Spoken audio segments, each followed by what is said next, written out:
So, you've seen the warnings about working for Allied Universal Security, and for whatever reason, you are going to do it anyway.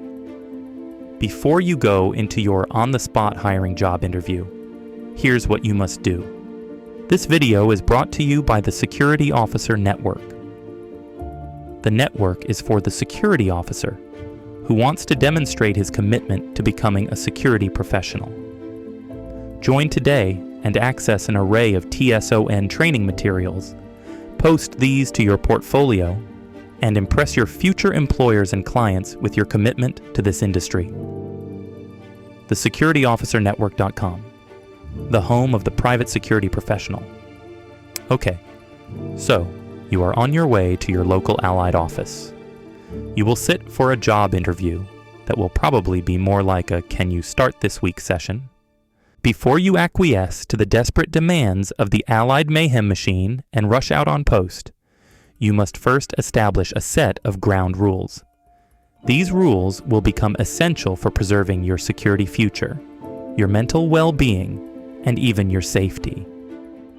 Rule number 1, say no. Here's a possible scenario. The Allied job ad to which you have responded promises to send you to an easy job hack post paying $18 per hour. But here's your first warning sign.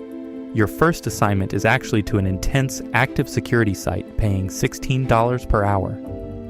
This immediate discrepancy is indicative of a chaotic Allied office which has so much going on that they are unable to keep things organized and match up the officers with job openings for which they have applied. This can actually be very dangerous. Perhaps you are not a physical officer and are not prepared to work an active security site, where your ability to physically respond to a bad situation is part of maintaining a security environment. This isn't right for you, your fellow site officers, or the clients and their customers who you are supposed to secure. When these scenarios happen to you, you mustn't hesitate to say no. There are plenty of other security officer openings at other companies, so it's not much risk to actually hold your ground. And the Allied office is under so much pressure that they probably can't afford to let you go anyway. If they learn that you are someone who holds his own, they should be more likely to honor their original commitment and send you to a site that meets or nears the pay and physical expectations promised in the job ad or the interview. Rule number 2, know your goal. This is important. In order to navigate the Allied mayhem, you must first know your own goal. Here's a mistake likely made by many an aimless Allied officer. Getting sent to an easy job hack post and just sitting there, playing games, scrolling, basically wasting away the opportunities of a job hack post. This might be acceptable if you are going to work for Allied. In order to work an easy job hack post as a second job, extra or retirement income, or paying your way through college, you have a plan and a life beyond Allied and are using your easy Allied job as a tool for paying the bills while you accomplish your real, actual life goals. But do you want to become a law enforcement or security professional?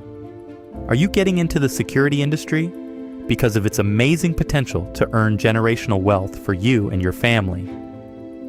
Then, you mustn't waste the opportunity provided by a job hack post. No TikTok, doom scrolling, reading pointless books, playing games, watching TV, etc.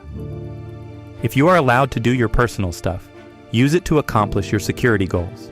Become a security industry expert, per the suggestions in this free guide from the Security Officer Network on how to leverage an easy job hack post into an actual career in security. Or if you want to get immediate experience, actively lobby the Allied office to send you to an active security site where you can work with people and regularly practice real security techniques, including strategic empathy and de-escalation. These are the vital skills you must master as you grow into a professional who can work security at a high level and obtain the confidence to solicit clients for your own operation. Rule number 3, prepare for mayhem. Don't get blindsided by the possible insanity in your local Allied office. Know that you will likely be asked to fill in on any number of shifts, and you will, if you want, get a lot of overtime. Document your time. Assume that the mayhem of the Allied office will result in your check being all wrong, especially if you have worked overtime. This complicates the payroll process and might be hard for a new Allied payroll person to figure out, and you should prepare to document and prove your work. Also, don't trust the Allied office to keep you in compliance with the state. If your state requires licensing, keep in contact with the state agency and do what you need to do to ensure your papers are updated.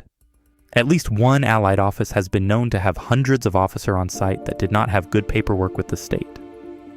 And this might prevent you from working while the paperwork nightmare gets sorted out.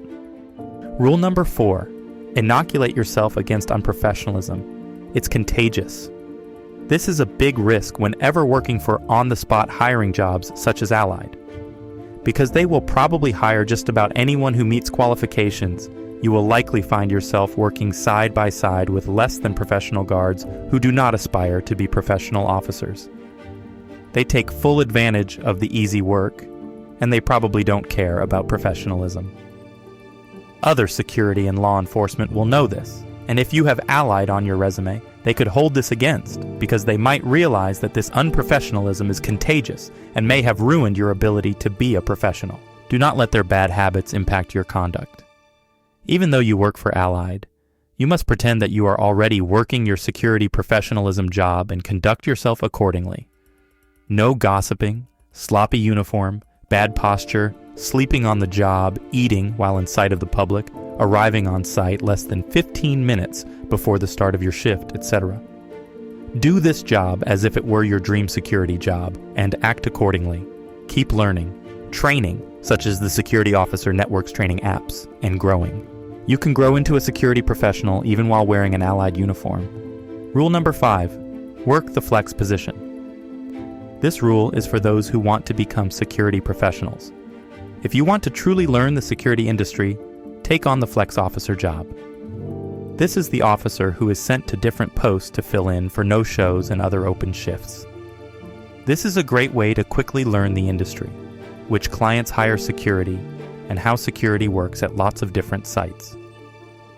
This is an amazing opportunity to build your resume, learn different organizations from the inside, and is one of the reasons why a security professional might actually want to start his career at Allied. Bonus rule: prepare to quit. Remember, the security industry is always hiring. If the chaos at Allied is impacting your mentality or physical health, then don't hesitate to open the security job listings.